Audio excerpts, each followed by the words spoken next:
안녕하세요. 지난 한 주간도 다들 평안하셨는지요? 2025년 올해도 벌써 2달이나 지나가고 새로운 3월을 맞이하였습니다.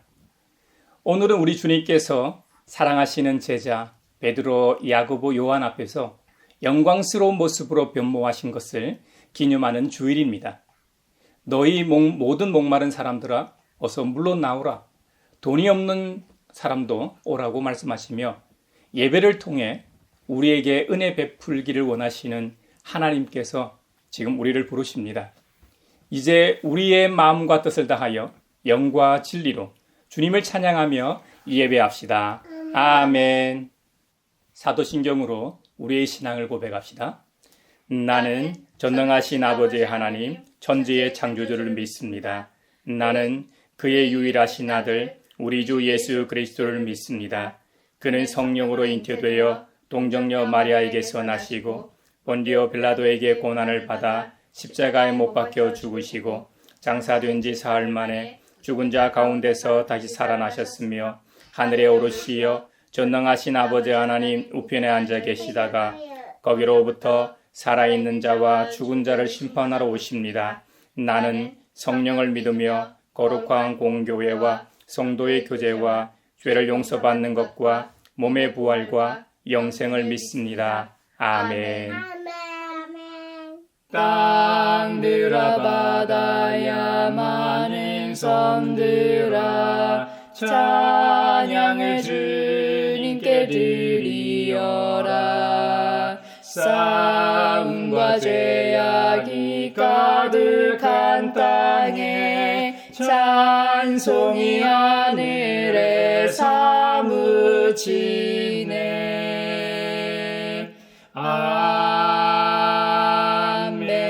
아멘.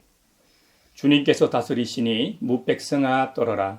주님께서 그룹 위에 앉으시니 온 땅아 흔들려라. 시온에 계시는 주님은 위대하시다. 만백성 위에 우뚝 솟은 분이시다. 만백성아 그 크고 두려운 주님의 이름을 찬양하여라. 주님은 거룩하시다. 주님의 능력은 정의를 사랑하심에 있습니다. 주님께서 공평의 기초를 놓으시고 야곱에게 공의와 정의를 행하셨습니다. 우리의 주 하나님을 찬양하여라. 그분의 발 등상 아래 엎드려 절하라. 주님은 거룩하시다. 그의 제사장 가운데는 모세와 아론이 있으며 그 이름을 부르는 사람 가운데는 사무엘이 있으니 그들이 주님께 부르짖을 때마다 그분은 응답하여 주셨다. 주님께서 구름 기둥 속에서 그들에게 말씀하시니 그들이 그분에게서 받은 계명과 율례를 모두 지켰다. 주 우리 하나님 주님께서 그들에게 응답해 주셨습니다. 그들이 한 대가로 갚기는 하셨지만 주님은 또한 그들을 용서해 주신 하나님이십니다.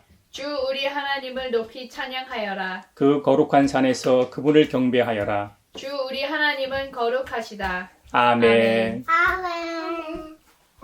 하나님의 크신 사랑 하늘에서 내리사 우리 맘에 항상 계셔 온전하게 하소서. 우리 주는 자비하사 사랑 무한하시니 두려워서 떠는 자를 구원하게 주소서.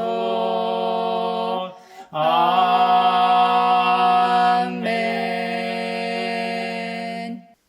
자비로우신 하나님, 지난 한 주간의 우리의 삶을 성찰하며 회개의 시간을 주시니 감사합니다. 서로 사랑하라고 말씀하셨는데 사랑하지도 화목하지도 세상의 하늘의 평화를 전하지도 못했습니다. 하나님을 기쁘시게 하기는커녕 죄악된 길로만 다름질한 것 같아 죄송한 마음뿐입니다. 사랑하는 형제자매 여러분, 올 한 해는 저 높은 곳을 향하여 날마다 나아가는 우리가 되기를 바라며 주님 앞에 우리 죄를 고백합시다. 용서하시는 하나님이시며 은혜로우시며 긍휼히 여기시며 더디 노하시며 인자가 풍부하신 하나님, 우리 죄를 용서하시고 모든 불의에서 우리를 깨끗하게 해주시옵소서.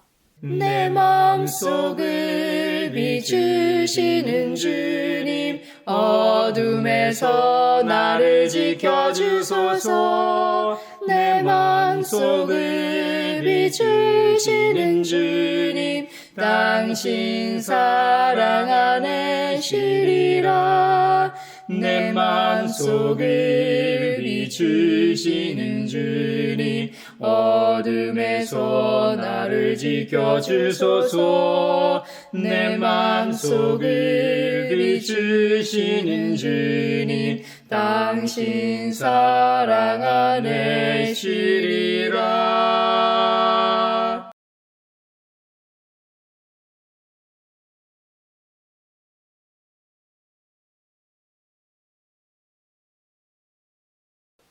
주님의 말씀이 여기 있습니다. 우리 중 누가 정죄의 자리에 설 수 있습니까? 오직 우리를 위해 죽으시고 다시 살아나신 그리스도 우리 주님뿐이십니다. 그 주님께서 나도 너를 정죄하지 아니하노니 가서 다시는 죄를 범하지 말라고 말씀하셨습니다.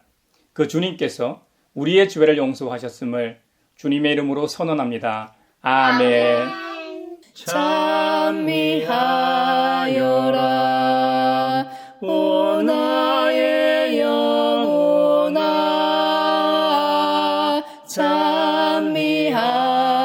찬미하여라 거룩한 주 이름 찬미하여라 오 나의 영혼아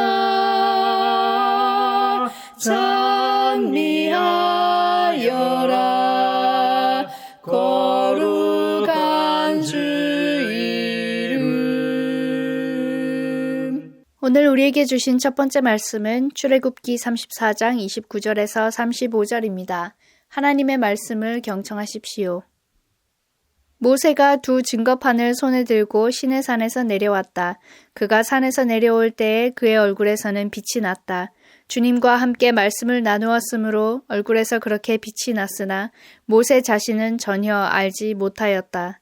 아론과 이스라엘의 모든 자손이 모세를 보니 모세의 얼굴에 살결이 빛나고 있었다. 그래서 그들은 그에게로 가까이 가기를 두려워하였으나 모세가 그들을 부르자 아론과 회중의 지도자들이 모두 그에게로 가까이 갔다.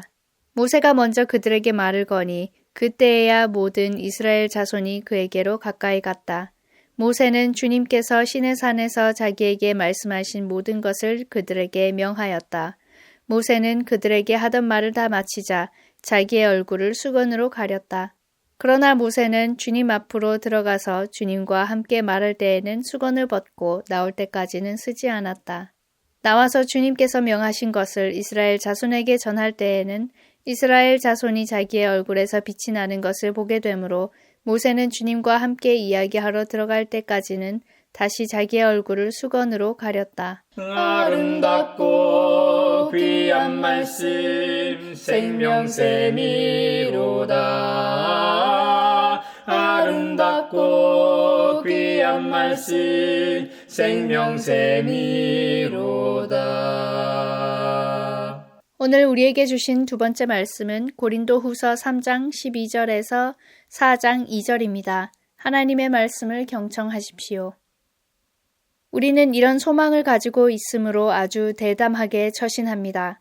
모세는 이스라엘 자손이 자기 얼굴의 광채가 사라져가는 것을 보지 못하게 하려고 그 얼굴에 너울을 썼지만 그와 같은 일은 우리는 하지 않습니다. 그런데 이스라엘 백성의 생각은 완고해졌습니다. 그리하여 오늘날에 이르기까지도 그들은 옛 언약의 책을 읽을 때에 바로 그 너울을 벗지 못하고 있습니다. 그 너울은 그리스도 안에서 제거되기 때문입니다. 오늘날까지도 그들은 모세의 글을 읽을 때에 그 마음의 너울이 덮여 있습니다. 그러나 사람이 주님께로 돌아서면 그 너울은 벗겨집니다. 주님은 영이십니다. 주님의 영이 계신 곳에는 자유가 있습니다. 우리는 모두 너울을 벗어버리고 주님의 영광을 바라봅니다. 이렇게 해서 우리는 주님과 같은 모습으로 변화하여 점점 더 큰 영광에 이르게 됩니다. 이것은 영이신 주님께서 하시는 일입니다. 그러므로 우리는 하나님의 자비를 힘입어서 이 직분을 맡고 있으니 낙심하지 않습니다. 우리는 부끄러워서 드러내지 못할 일들을 배격하였습니다. 우리는 간교하게 행하지도 않고 하나님의 말씀을 왜곡하지도 않습니다. 우리는 진리를 훤히 드러냄으로써 하나님 앞에서 모든 사람의 양심에 우리 자신을 떳떳하게 내세웁니다. 아름답고 귀한 말씀 생명샘이로다. 아름답고 귀한 말씀 생명샘이로다. 오늘 우리에게 주시는 복음의 말씀은 누가복음 9장 28절로 36절입니다. 주님의 말씀을 경청하십시오. 이 말씀을 하신 뒤에 8해쯤 되어서 예수께서는 베드로와 요한과 야고보를 데리고 기도하러 산에 올라가셨다. 예수께서 기도하고 계시는데 그 얼굴 모습이 변하고 그 옷이 눈부시게 휘어지고 빛이 났다. 그런데 갑자기 두 사람이 나타나 예수와 더불어 말을 하고 있었다. 그들은 모세와 엘리야였다. 그들은 영광에 쌓여 나타나서 예수께서 예루살렘에서 이루실 일, 곧 그의 떠나가심에 대하여 말하고 있었다. 베드로와 그 일행은 잠을 이기지 못해서 졸다가 깨어나서 예수의 영광을 보고 또 그와 함께 서 있는 그 두 사람을 보았다. 그 두 사람이 예수에게서 막 떠나가려고 할 때에 베드로가 예수께 말하였다. 선생님, 우리가 여기서 지내는 것이 좋겠습니다. 우리가 초막셋을 지어서 하나에는 선생님을, 하나에는 모세를, 하나에는 엘리야를 모시겠습니다. 베드로는 자기가 무슨 말을 하는지도 모르고 그렇게 말하였다. 그가 이렇게 말하고 있는데 구름이 일어나서 그 세 사람을 휩쌌다. 그들이 구름 속으로 들어가니 제자들은 두려움에 사로잡혔다. 그리고 구름 속에서 소리가 났다. 이는 내 아들이요 내가 택한 자다. 너희는 그의 말을 들으라. 그 소리가 끝났을 때에 예수만이 거기에 계셨다. 제자들은 입을 다물고 그들이 본 것을 얼마 동안 아무에게도 알리지 않았다. 이것은 주님의 말씀입니다. 하나님 감사합니다. 아름답고 귀한 말씀 생명샘이로다. 아름답고 귀한 말씀 생명샘이로다. 사회를 위하여 기도합니다. 지난 26일 인천에 사는 12살짜리 아이가 집에 혼자 있다가 화상을 입어 아직 의식을 되찾지 못하고 있다는 안타까운 뉴스가 있었습니다. 아버지는 신장 투석을 하러 병원에 가고 어머니는 일터에 있어서 피해가 더 커졌습니다. 복지 위기에 있던 이 가정은 건강보험료, 수도세, 전기세도 내지 못하고 있었지만 금전적인 지원과 같은 실질적인 도움을 받지 못하고 있었습니다. 이 가정을 도와주시고 아이가 건강하게 깨어날 수 있도록 기도합니다. 그리고 우리 사회 안에서 복지 사각지대에 놓인 많은 가정들이 도움을 받을 수 있도록 정부와 사회가 실질적인 도움을 줄 수 있게 하소서. 우리 기도를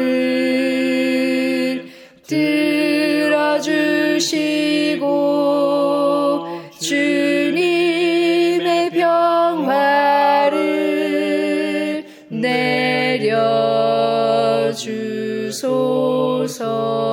내려주소서. 아멘. 교회를 위하여 기도합니다. 은둔의 나라 조선에 복음이 전해진 이후 선교사들은 사회적 책임을 다하기 위해 순교의 씨앗이 되었습니다.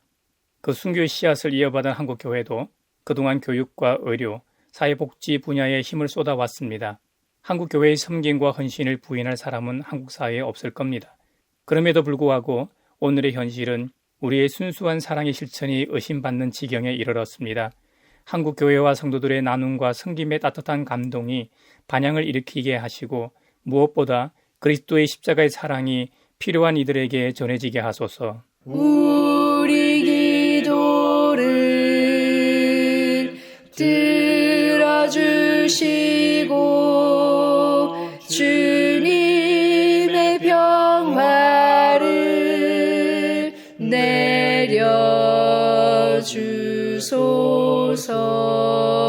내려주소서. 아멘. 세계를 위하여 기도합니다. 트럼프 미국 대통령이 러시아 우크라이나 전쟁을 끝내겠다고 공언하며 전쟁 주범인 러시아와만 딜을 하고 우크라이나 광물로 전쟁을 배상하라고 압박하고 있습니다. 최근 정상회담에서 트럼프는 젤렌스키에게 면박을 주고 모욕을 주어 회담이 중단되었습니다. 유럽은 우크라이나를 지지하며 미국을 비판하고 있지만 우크라이나는 전쟁에 지고 감당하기 어려운 전쟁 배상까지 해야 하는 상황입니다. 러시아가 전쟁을 시작한 전범인 것을 전 세계가 알지만 미국 트럼프 정부는 러시아의 편에서 진실을 왜곡하려 하고 오히려 우크라이나의 자원을 약탈하려고 합니다. 국제 질서가 정의롭게 해결되게 하시고 제자리를 찾도록 평화와 정의, 질서의 하나님의 은혜가 있게 하소서. 우리 기도를 들어주시고 주님의 평화를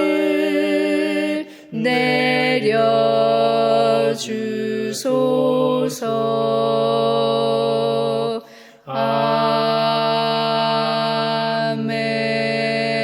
아멘.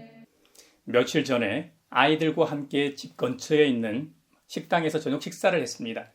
우리 둥이가 돈가스를 좋아해 종종 가는 식당인데 그날도 맛이 좋아서 기분이 업된 상황에서 집으로 돌아오는 길이었습니다. 초저녁인데도 밤하늘에 아주 밝은 별이 몇 개 보였습니다. 요즘은 빛공해가 심해 도심에 쓰는 별을 보기가 쉽지 않죠. 그런데도 그날 밤 하늘에는 유난히 밝은 천체들이 몇 개 보였습니다. 우리 아이들이 밤하늘을 가리키며 아빠 별! 하고 소리쳤습니다. 그래서 우리 부부도 밤하늘을 올려다보았지요. 그랬더니 말이죠. 진짜 유난히도 밝은 천체가 눈에 들어왔습니다. 마치 그 옛날 동방 박사들을 인도했던 그 별처럼 말입니다. 그런데 사실 밤하늘에서 가장 밝게 빛나는 그 천체는 별이 아니고 우리 태양계 내에 있는 행성이었습니다. 성경에도 등장하는 금성이었습니다. 금성이 어찌나 밝은지 정말 별처럼 보였습니다. 금성만이 아니고 밤하늘에 밝게 빛나는 천체들을 별자리 어플을 통해 확인해 보니 목성도 보이고 화성도 보였습니다. 스스로 빛을 발산하는 별을 항성이라고 하죠. 반면에 스스로는 절대로 빛을 발산하지 못하는 천체를 행성이라고 하지 않습니까? 바로 우리가 살고 있는 지구와 같이 수성, 금성, 화성, 목성, 토성 같은 천체 말입니다. 그럼 스스로는 빛을 발산하지 못하는 천체가 어떻게 밤하늘에 그렇게 또렷한 밝은 빛을 발산할 수 있었을까요? 그건 단순합니다. 우리 태양계의 주인인 태양의 빛을 받아 반사한 것에 지나지 않습니다. 지구 가까이에 있는 지구를 도는 이 위성인 달이 있습니다. 달도 다른 행성들처럼 스스로 빛을 발산할 수 없죠. 그런데 지구에서 달을 보면 한 달에 며칠을 제외하곤 모양은 다르지만 마치 스스로 빛을 비추는 것처럼 보입니다. 달이 지구와 태양 사이에 있을 때는 달의 어두운 부분만을 보기 때문에 마치 달이 없는 것처럼 보입니다. 그래서 우리는 사기라고 부릅니다. 사기의 반대는 보름달이죠. 우리가 흔히 반달이라고 부르는 달은 모양에 따라 상현달과 하현달이라고 부르죠. 그리고 초승달은 아주 작은 달을 가리키죠. 그 초승달과 반대 모양의 달을 금음달이라고 부릅니다. 달이 아예 안 보이는 이름을 사기라고 한다고 했죠.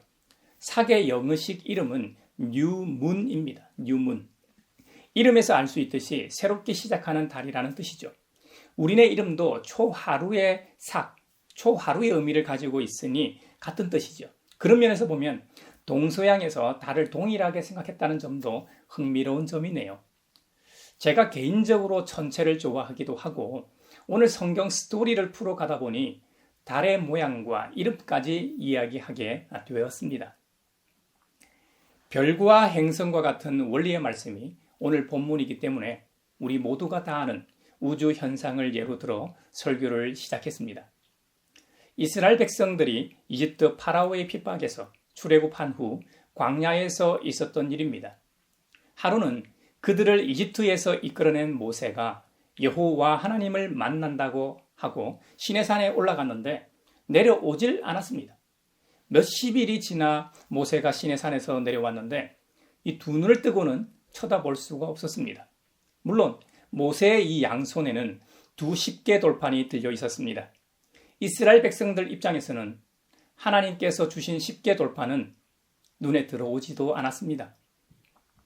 그들 앞에 선 이 모세를 똑바로 쳐다볼 수 없었기 때문입니다. 이 이야기는 출애굽기 34장과 고린도후서 3장에 나오는데요. 똑같은 스토리인데 고린도후서 3장에서는 좀 다른 해석을 합니다. 제가 차례로 성경 이야기를 해볼 테니 여러분도 한번 잘 들어보십시오. 먼저 두 이야기의 제1출처인 출애굽기 34장입니다. 그곳에는 모세가 시내산에서 내려와서의 상황들을 기록하고 있습니다. 시내산 하면 십계명이죠. 모세의 손에는 두 증거판, 십계명이 들려 있었습니다. 앞서 말했던 것처럼 이스라엘 백성들은 하나님을 섬기는 자들이었지만 하나님이 직접 주신 십계명보다 모세에게 관심이 집중되었다고 했습니다. 그 이유는 바로 모세의 얼굴에서 밝은 빛이 났기 때문입니다. 이스라엘 백성들만 모세에게 가까이 가기를 두려워한 것이 아닙니다. 가장 가까이 있는 사람, 모세의 친형 아론 역시 모세에게 가까이 가는 것을 두려워했습니다. 그래서 모세는 자기의 얼굴을 수건으로 가렸다고 기록하고 있습니다. 물론 좀 더 소상하게 설명하면 처음 시내산에서 내려왔을 때는 말이죠. 아론과 이스라엘 백성들이 모세의 빛난 얼굴을 보고 두려워해서 가까이 오지 않았습니다. 그때 모세가 그들을 불렀습니다. 그러자 아론과 백성들의 지도자들이 모두 모세에게 가까이 갔습니다. 모세가 먼저 그들에게 말을 거니까 그때서야 모든 이스라엘 자손이 모세에게 가까이 갔다고 성경은 기록하고 있습니다. 모세 가까이 온 백성들을 향해 모세는 주님께서 시내산에서 자기에게 말씀하신 모든 것을 백성들에게도 선포하였습니다. 모세는 주님께 받은 말씀을 다 말한 후 말을 다 마치자 자기의 이 얼굴을 또 수건으로 가렸다고 성경에 쓰여 있습니다. 반면에 모세는 하나님 앞으로 들어가서 주님과 함께 말할 때에는 수건을 벗었습니다. 시내산에서 내려온 직후 외에 다른 경우에는 주님께서 명하신 말씀을 전할 때에도 자기의 얼굴에서 빛이 나는 것을 백성들이 보지 못하게 수건으로 자기의 얼굴을 가렸다고 기록되어 있습니다. 자, 이번에는 고린도후서 3장으로 가보죠. 고린도후서는 여러분도 다 아는 대로 사도 바울이 기록한 책입니다. 고린도후서 3장에도 모세가 자신의 빛나는 얼굴을 가리기 위해 수건으로 가렸다는 이야기가 나온다고 했습니다. 모세는 이스라엘 자손이 자기 얼굴의 광채가 사라져 가는 것을 보지 못하게 하려고 그 얼굴에 너울, 즉 수건을 썼지만 그와 같은 일은 우리는 하지 않는다고 합니다. 그런데 느닷없이 이스라엘 백성의 생각은 완고하다고 사도 바울은 말합니다. 그래서 오늘날에 이르기까지도 그들은 옛 언약의 책을 읽을 때마다 바로 그 너울, 즉 수건을 벗지 못하고 있다고 주장합니다. 오늘날까지도 이스라엘 백성들은 모세의 글을 읽을 때에 그 마음의 수건이 덮여 있다는 겁니다. 그런데 말이죠. 사람이 주 예수님께로 돌아서면 그 수건은 벗겨진다고 합니다. 주님은 영이신데 주님의 영이 계신 곳에는 자유가 있다고 또한 증언합니다. 그러므로 우리 모두는 수건을 벗어버리고 주님의 영광을 바라본다고 말합니다. 여러분, 이렇게 해서 우리는 주님과 같은 모습으로 변화하여 점점 더 큰 영광에 이르게 된다는 겁니다. 제가 오늘 왜 설교 서두에 행성과 항성 같은 전체 이야기로 시작한지 짐작이 가시죠? 마치 오로라 현상처럼 태양에서 방출되는 플라즈마 입자가 지구 대기권 자기장과 마찰하여 남극과 북극 극지방을 중심으로 빛을 내는 현상이 오로라 아닙니까? 모세는 태양도 비교할 수 없는 빛의 근원이신 하나님을 배웠기 때문에 모세의 얼굴에서 광채가 났습니다. 사도 바울은 사도직의 근거를 설명하면서 사도직의 영광이 얼마나 대단한 것인지를 바로 옛 언약과 새 언약의 이 대조를 통해 설명하는 중에 그 옛날 모세가 시내 산에서 내려왔을 때 얼굴에 빛이 나 그 얼굴에 수군으로 가린 이야기를 하고 있는 것입니다. 바울 입장에서는 자신이 고백한 것처럼 본디 바울은 그리스도를 믿는 이들을 핍박하던 자로 유명했습니다. 이제는 그런 자가 자신이 핍박하던 분을 증거하고 다닌다고 하니까 의구심이 많았겠죠. 또 모세가 지닌 옛 언약의 영광에 호소하는 적대자들의 도전도 있었을 겁니다. 자신이 전하는 새 언약 입장에서 이스라엘이 절대 법으로 믿고 있는 모세의 옛 언약과의 대조가 가장 효과적이었을 겁니다. 그래서 모세가 시내산에서 십계명 이 두 돌판을 받아가지고 내려올 때 모세의 얼굴이 하나님과의 만남을 반영하는 광채가 났기 때문에 모세가 자기의 얼굴을 수군으로 덮었다는 옛 언약의 논증에 중요한 배경이 되는 것입니다. 바울은 마치 작은 것에서부터 큰 것으로의 결론을 이끄는 랍비의 논증법을 통해 율법으로 대표되는 옛 언약의 선포자인 모세의 직분보다 복음으로 대표되는 새 언약의 선포자인 바울의 직분이 더 영광스럽다는 것을 강조하고 있는 것이죠. 그런데 여러분, 실제로 모세의 얼굴에서는 빛난 광채가 바라고 있었기 때문에 모두가 두려워했습니다. 반면 사도 바울의 얼굴에서는 그런 빛이 없었습니다. 여러분 한번 생각해 보십시오. 평생 전도자의 삶을 살면서 오히려 제대로 씻지도 못해 얼굴이 그리 깨끗하지도 않았을 거고 가는 곳마다 환대를 받은 것도 아니고 어떤 곳에서는 매를 많이 맞기도 했고 어떤 경우는 옥에 갇히기도 했습니다. 제대로 먹지 못해 피골이 상접한 모습이었을 겁니다. 그러니 겉모습으로 보면 오히려 바울이 형편이 없었을 겁니다. 반면에 모세는 엄청난 영광을 얼굴에 지니고 있었습니다. 그런데 바로 그게 문제였습니다. 모세는 하나님을 바라보았습니다. 그 결과 그의 얼굴에서 빛이 났습니다. 문제는 모세에게 있지 않았습니다. 문제는 다른 사람, 곧 절대 다수의 이스라엘 백성에게 있었습니다. 로마서 7장에 보면 우리는 율법이 신령한 것인 줄 압니다. 그러나 나는 육정의 메인 존재로서 죄 아래에 팔린 몸입니다. 문제는 모세와 율법에 있지 않았습니다. 문제는 율법이 적용되고 살아서 움직이게 하는 사람들의 굳은 마음이 있었습니다. 그래서 사도 바울은 모세와 그의 수군이라는 이미지를 빌려와서 호소하는 것입니다. 애당초 모세는 자신의 얼굴에서 광채가 나는 줄을 아예 몰랐습니다. 자신은 영광된 하나님을 뵙고 온 것밖에 없습니다. 시내산에서 살아계신 창조주 하나님을 만나 뵙고 내려와 보니까 모세로 하여금 수군을 쓸 수밖에 없게 했던 문제가 백성들의 마음 상태였습니다. 우리는 율법이 회당에서 낭독될 때 수군이 지금도 율법 자체, 옛 언약 위에 드리워져 있음을 알 수 있습니다. 율법은 하나님의 영광을 계시하는 도구입니다. 구약은 앞으로 메시아의 오심을 계시하고 있습니다. 하지만 마음이 준비되지 않은 이들에게 있어 율법은 아직도 수군이 씌워져 있는 셈이죠. 따라서 수군은 낭독되는 율법이 아니라 사람들의 실제 마음 위에 씌워져 있는 것입니다. 그래서 사도 바울이 15절에서 오늘날까지도 그들은 모세의 글을 읽을 때에 그 마음에 너울, 즉 수군이 덮여 있습니다 하고 주장하는 것입니다.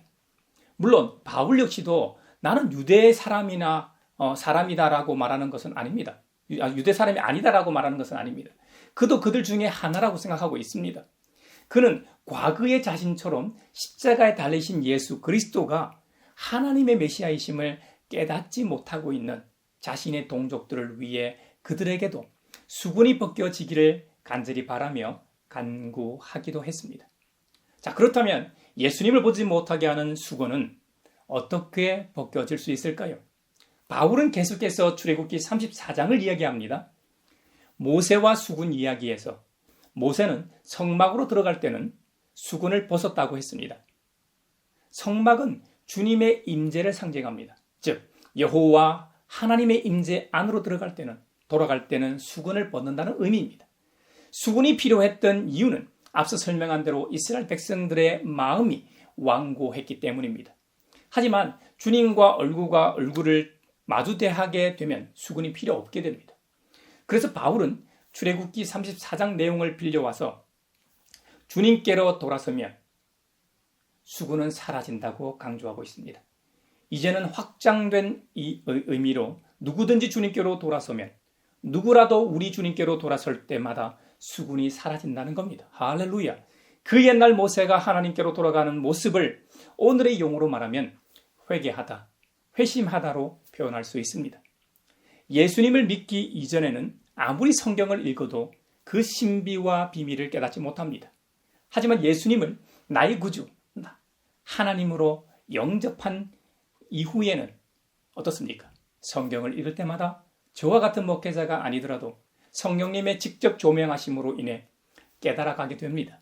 이것이 신앙의 신비요 영적 재미입니다. 저와 여러분은 세상을 향하여서는 지구형 이 행성처럼 태양으로부터 찬빛을 받아 반사하는 역할을 합니다. 이 찬빛을 간접적으로 남아 보여주는 정도일지 모릅니다. 하지만 우리의 입장에서는 이스라엘 백성들과 다르게 직접 찬빛이신 주님과 영적인 교제를 할 수 있다는 의미에서는 더 이상 우리에게는 수군이 존재하지 않습니다. 존재할 필요가 없습니다. 우리를 덮고 있는 수군의 장애가 없다는 말입니다. 이것이 사라졌다는 말입니다. 그럼에도 불구하고 우리에게는 이런 염려가 있습니다. 복음서에 나오는 이야기처럼 예수님께서 사랑하시는 제자 베드로, 요한, 야고보를 데리고 기도하러 산에 올라가셨습니다. 예수님은 산기도를 참 좋아하셨습니다. 산이 한적한 곳이기도 했지만 창조주로서 피조세계를 사랑하셨기 때문일 겁니다. 저도 예수님을 닮아 자연을 참 좋아합니다. 교회에서 기도가 잘 안 될 때는 산으로, 자연으로 가서 기도하곤 했으니까요. 가까이 있는 도심 속에 있는 산도 좋지만 도심에서 떨어진 산은 더 한적하고 더 고독하여 하나님의 임재를 인식하고 경험하기에 안성맞춤이더라고요. 제가 부산에 살 때는 종종 지리산으로 기도하러 갔던 추억이 있습니다. 오늘날 주님께서 영광스러운 모습으로 변모하신 변모산이 정확히 어디인지는 모릅니다. 하지만 사랑하시는 새 제자와 함께 기도하신 것만은 분명하죠. 그런데 말이죠. 기도하는 중에 놀라운 일이 벌어졌습니다. 예수님의 이 얼굴 모습이 변하고 그 옷이 눈부시게 휘어지고 빛이 났습니다. 그런데 갑자기 두 사람이 그곳에 나타나 예수님과 더불어 말을 주고받았습니다. 그들은 율법과 예언을 대표하는 이 모세와 엘리야였습니다. 모세와 엘리야는 영광에 쌓여 나타나서 예수님께서 예루살렘에서 죽으실 일과 이 땅을 떠나 오셨던 곳으로 다시 되돌아가 가실 일에 대하여 말했다고 성경은 증언하고 있습니다. 모세와 엘리야가 예수님에게서 떠나가려고 할 때에 베드로가 급하게 예수님께 말합니다. 선생님, 우리가 여기서 지내는 것이 좋겠습니다. 우리가 이 초막셋을 지어서 하나에는 선생님을, 하나에는 모세를, 하나에는 엘리야를 모시겠습니다. 여러분, 그곳이 신전이나 산당도 아니고 말이죠. 베드로 사도는 참 성격이 급하고 과격합니다. 베드로가 이런 말을 하고 있는데 구름이 갑자기 산을 감싸더니 특히 예수님과 모세, 엘리야를 휘어 감쌌습니다. 그들이 구름 속으로 마치 들어가는 것처럼 보였습니다. 베드로, 야고보, 요한이 세 제자는 두려움에 사로잡혔습니다. 구름 속에서 그때 소리가 났습니다. 이는 내 아들이요 내가 택한 자다. 너희는 그의 말을 들으라. 구름 속에서 난 소리가 끝나자 모세와 엘리야는 온데간데였고 예수님과 세 제자만 그 자리에 있었습니다. 제자들은 입을 다물고 그들이 본 것을 얼마 동안 다른 사도들을 비롯하여 아무에게도 알리지 않았다고 했습니다. 우리는 종종 베드로가 했던 행동을 하려고 하는 경향이 있습니다. 이곳이 좋사오니 여기에 초막을 지읍시다. 이런 행동, 이런 신앙이 바로 수군을 덮는 모습입니다. 우리는 어디에도 초막을 지을 필요가 없습니다. 왜요? 주님이 우리와 항상 함께 계시기 때문입니다. 할렐루야. 아멘. 사도 바울이 말한 것처럼 주님은 영이십니다. 주님의 영이 계신 곳에는 자유가 있습니다. 옛 언약에서는 경험할 수 없는 것이 하나 있는데 이게 바로 자유입니다. 자유함. 새 언약의 특징이 자유임을 바울은 선언하고 있습니다. 이 자유는 율법과 그에 속한 모든 속박으로부터의 자유를 의미합니다. 그런데 이 자유는 주님의 영만이 주실 수 있는 선물입니다. 참 자유가 있는 사람만이 당당합니다. 자유가 있는 자만이 담대합니다. 바울은 하늘의 참 자유를 맛보았기 때문에 복음 전도자의 삶을 감당할 수 있었습니다. 여러분도 잘 알다시피 복음 전도자로서 바울의 고초는 이루 말로 다 표현할 수 없을 정도입니다. 이 엄청난 핍박과 시험과 환난 가운데서도 바울이 담대하게 복음을 전할 수 있었던 근거는 자신이 수군을 가린 모세처럼 행동할 필요가 없었기 때문입니다. 그는 천국 시민권자로서 이 땅에서 살아가는 진정한 자유자였기 때문입니다. 여러분, 새 언약의 공동체는 율법이라는 문자가 아니라 자유를 주시는 하나님의 거룩한 영을 통해서만 실현될 수 있습니다. 형제자매 여러분, 우리 가양교회가 새 언약의 공동체가 맞습니까? 아멘입니까? 저도 아멘입니다. 지금에 자족하지 말고 앞으로도 쭉 새 언약의 공동체로 성령님을 통해 예배하고 성령님을 통해 사역하고 성령님을 통해 하나님 나라를 구현하고 성령님을 통해 예수 그리스도의 복음을 전 세계에 전하는 새 언약의 공동체가 되도록 달려갑시다. 그러므로 우리 모두는 우리에게 하늘의 참 자유를 주시는 성령님을 통해서 살아가도록 합시다. 주님께로 인도하시는 분도 성령님이요, 믿는 자를 주님의 형상으로 변화시키는 것도 성령님이심을 믿으시길 바랍니다. 성령님이 주시는 자유함이란 모든 것으로부터의 해방을 의미합니다. 그렇다고 방종을 말하는 것은 아님을 또한 기억해야 합니다. 여러분, 우리도 사도 바울처럼 천국 시민으로서 또 이 사회와 세계의 시민임을 자각해야 합니다. 이 땅에서의 질서와 동행하며 함께 살아가는 존재임을 꼭 기억하시고 이번 한 주간도 그리스도 안에서 참 자유를 누리시기를 바랍니다. 우리의 자유가 자유로운 삶이 율법으로부터의 해방일 뿐만 아니라 동시에 하나님의 형상을 닮아가는 변화임을 기억하십시오. 그리스도 안에서 변화된 삶, 성화를 위한 해방임도 기억하며 성화의 은총을 경험하는 은혜가 있기를 바랍니다.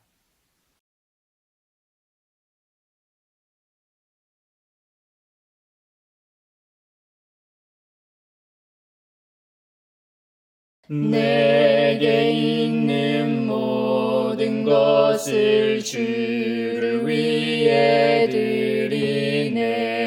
주의 성령 충만하게 내게 내려주소서.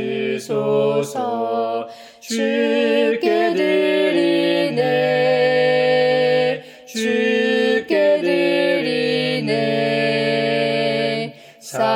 사랑하는 구주 앞에 모두 드리네.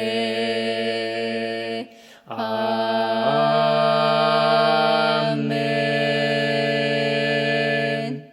여기에 모인 우리는 우리의 믿음의 역사와 사랑의 수고와 우리 구주 예수 그리스도에 대한 소망의 인내를 여기 봉헌에 담아 올려드립니다. 주님께서 말씀하신 대로 인색함, 의로나 억지로 하지 않고 사랑의 대상에 원수까지 포함시켜 실제로 사랑하며 살게 하심에 감사하여 각각 그 마음에 정한 대로 즐거운 마음으로 바치오니 향기로운 예물이 되게 하소서. 은혜의 주님, 우리의 정성을 어여삐 여기시어 주님께서 베푸신 은혜에 비하면 보잘것없지만 말씀하신 대로 미리 구별하여 드리오니 기쁘게 받으시옵소서. 우리의 가진 것이 비록 적어도 바치는 기쁨은 더 커지고 비록 버는 것이 적어도 나누는 즐거움은 더욱 넘쳐 우리 믿음의 소문이 각처에 퍼지게 하소서. 우리 주님 예수 그리스도의 이름으로 감사하며 기도하옵나이다. 아멘. 구원자 주 예수 하나님의 아들 귀하신 어린 양 메시아 거룩하신 하나님